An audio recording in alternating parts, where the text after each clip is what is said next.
जय हिंद दोस्तों, स्वागत है आपका हमारे चैनल में। आज एक बहुत ही ज्ञानवर्धक और प्रेरणादायक कहानी लाए हैं हम आपके लिए।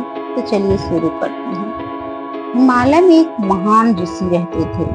वो जहाँ भी जाते वहाँ उन्हें जाने की पूरी आजादी थी, क्योंकि लोग उनसे बहुत प्यार करते थे और उनका स्वागत करते थे, चाहे जब वो जहाँ पहुँच जाएं। यह साधु राजा के महल में जाता था और हर दिन वहाँ दोपहर का भोजन करता था।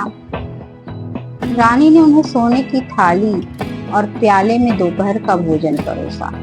वे गए, खाते गए, खा लिया और फिर चले गए। यही उनकी दिनचर्या थी रोज की।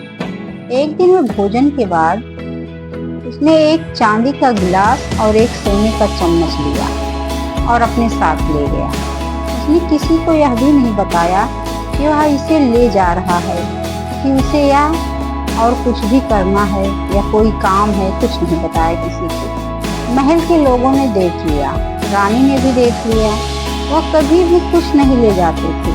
आज क्या हुआ? उसने ये चीजें अपने साथ क्यों ले ली बिना किसी को बताए?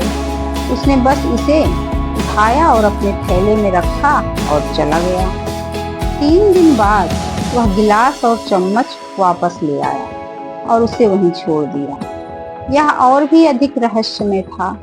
इससे पहले कि लोग शायद उसे इसकी आवश्यकता है यह सोचते, इसलिए उसने इसे ले लिया था। अब वह आया और उसे वापस रख दिया। यह और भी रहस्यमय था। इसलिए राजा ने सभी अपने राज्य के बुद्धिमान व्यक्तियों को बुलाया और पूछा कि ऐसा क्या हुआ, क्यों हुआ, उसने इसे क्यों लिया और फिर वापस क्यों लाया।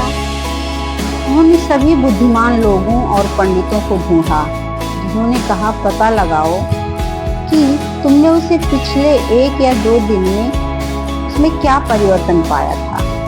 इसलिए वह जाकर सारी जानकारी प्राप्त करे।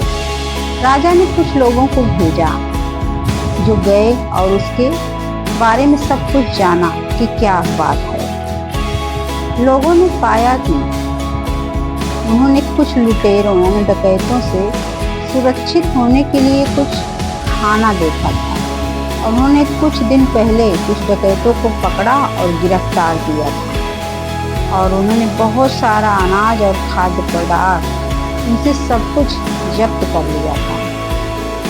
फिर उसे भुगतान किया गया और संत को सौंप दिया गया और उसे महल से सामान लूटने के लिए कहा गया। पुराने दिनों में लोग इन सभी चीज़ों पर बहुत गौर करते थे। अगर कोई बहुत ही असामान्य काम करता था तो वह उसके मूल कारण की तलाश करते थे। क्यों चोरी करने वाले इस साधु पर आरोप लगाने के बजाय साधु को चोरी करने के लिए किसने प्रेरित किया? भोजन किसने किया? भोजन में क्या बदला और क्या हुआ? उसने इस विस्तार में जाकर उसके मूल कारण का पता लगाया। इस अज्ञानता के कारण कहते हैं कि इस अज्ञानता से बाहर आने का तरीका है मन में यह निश्चित समझ, निश्चित ज्ञान कि मेरा शरीर और दुनिया हर समय परिवर्तन से गुजर रही है। पूरा ब्रह्मांड तरल पदार्थ के रूप में है, तरलता की स्थिति में है और यह सब परिवर्तन से भरा हुआ है। आप चल रहे हैं अपनी प्रकृति के अनुसार। यह निश्चित ज्ञान है। मैं शरीर नहीं हूँ, मैं आत्मा हूँ, मैं अंतरिक्ष हूँ, मैं अविनाशी हूँ, प्रकृति से अछूता हूँ, मेरे आसपास की इस दुनिया से अछूता हूँ। यह शरीर बिल्कुल खोखला और खाली है और इस शरीर का हर कण बदल रहा है और बदल रहा है। मन बदल रहा है और बदल रहा है। यह निश्चित ज्ञान चक्र से बाहर निकलने का मार्ग है। साधु ने उन लोगों के लिए ही यह चोरी की थी और फिर जरूरत खत्म होने पर उसे महल में लाकर वापस रख दिया, किसी को बिना कुछ कहे, बिना कुछ बताए।